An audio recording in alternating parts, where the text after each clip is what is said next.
अगर आपने अपने वोट का सही प्रयोग किया तो 10 महीने बाद वो दिन भी आएगा कि आपको इंसाफ मिलेगा। जहां जहां भी आपके साथ अन्याय अत्याचार हुआ है वो इंसाफ मिलेगा। हम लोगों ने भागीदारी संकल्प मोर्चा बनाया है, अन्याय अत्याचार को रोकने के लिए बनाया है। इस देश का जो गरीब है, दलित है, पिछड़ा है, अकलियत है, उसके साथ न्याय हो। हम किसी के साथ अन्याय नहीं करना चाहते, लेकिन हम ये भी चाहते हैं कि दलित और पिछड़ा अकलियत के साथ भी अन्याय ना हो। ना हम चाहते हैं कि किसी के साथ जुल्म जास्ती हो और ना हम चाहते हैं कि हम किसी के साथ जुल्म जास्ती करें। लेकिन अगर लोग हमारे साथ यही व्यवहार करना चाहते हैं, आज 74 साल के आज़ादी के बाद भी जो हमारे देश की समाज व्यवस्था है, जातिवादी मानसिकता है, वो पद पर हावी है, वो संविधान पर हावी है। जो संविधान ने हमें अधिकार दिया, जिस पद पर आप पर बैठे हो, आपकी जिम्मेदारी है कि आप न्याय करो, लेकिन उस पद पर बैठ करके आप पद की गरिमा नहीं रखते हैं, आपके ऊपर जाति हावी हो जाती है। आप ये सोचते हैं कि हम इस जाति के हैं, तो आप पद के बदल काम नहीं करते हैं कि हम इस पद में बैठे हैं तो काम करें। आप जाति देख करके काम करते हैं। और ये मत भूलिए कि आप जैसा काम करेंगे वैसा आपको मिलेगा। कुदरत के घर में देर है, अंधेर नहीं है। इसलिए मेरे दोस्तों, आपको अपनी वोट की ताकत को पहचानना पड़ेगा। मैं ये बात हमेशा से आपके बीच में कहता रहा हूं कि हमारे लोगों की FIR नहीं लिखी जाती, मुकदमा नहीं होता। जैसे प्रजापति के केस में कार्रवाई नहीं हुई, सिपाही किसकी सुनता है, इंस्पेक्टर किसकी सुनता है, तहसील CO किसकी सुनता है, SP किसकी सुनता है। मैं तो आपको हमेशा ये बात कहता हूं, सिपाही उससे बड़ा, इंस्पेक्टर उससे बड़ा, CO उससे बड़ा, SP DIG IG DGP उससे बड़ा मुख्यमंत्री सरकार जो आपके वोट से बनती है। लेखपाल, तहसीलदार, SDM DM कमिश्नर, सचिव, मुख्य सचिव, उसके ऊपर सरकार, मुख्यमंत्री जो आपके वोट से बनता है। सारी ताकत आपके वोट पे है। आज अगर हम जुल्म जास्ती के शिकार हैं, हमें इंसाफ नहीं मिलता, तो हम किसी और को कोसते हैं। हम सोचते हैं कि जिम्मेवार कोई और है, और हम सोचते हैं कि हमारा इसी से हमारी जो कमियां हैं वो दूर हो जाती है। जिम्मेवार कोई और नहीं है कि हमारी सुनाई नहीं होती।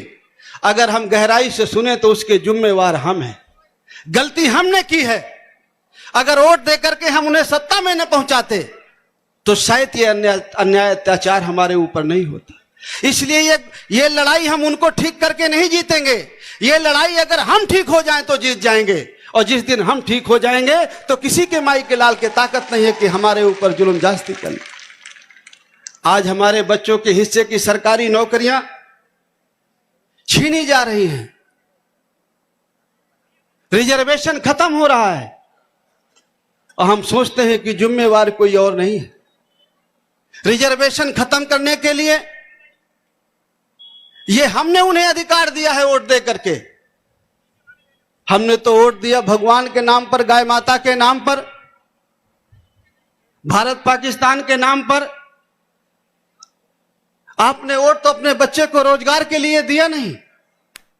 आपने अपनी समस्या दूर करने के लिए वोट नहीं दिया। वोट तो दिया है आपने गाय माता के नाम पर, भगवान का घर बनाने के नाम पर।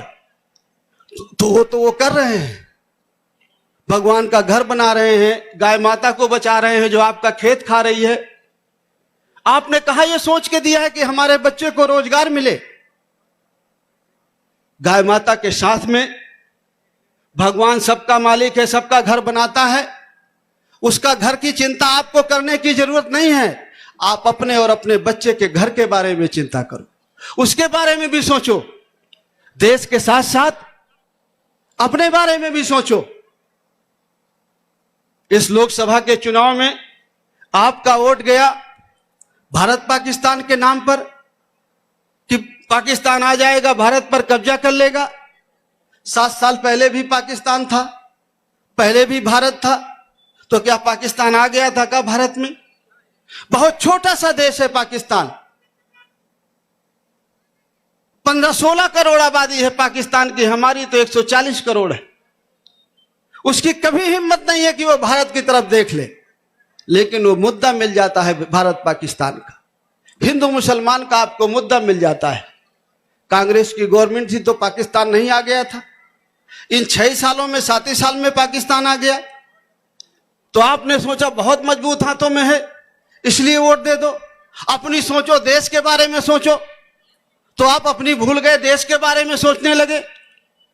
अरे भाई, देश हमको आपको मिला के बनता है, हमको अलग करके देश नहीं बनता। जब हम सब हैं तो देश है, और अगर देश में जिस धरती में आदमी का कोई वजूद नहीं है तो वो देश कैसे है?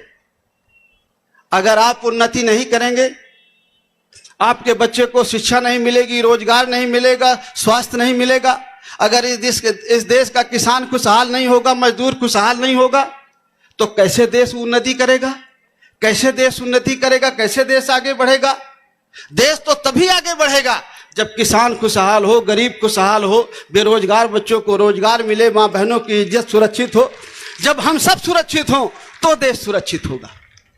अगर आपको देश को उन्नति के रास्ते पर ले जाना है तो आपको पहले उन्नति अपने को उन्नति के रास्ते में ले जाना होगा।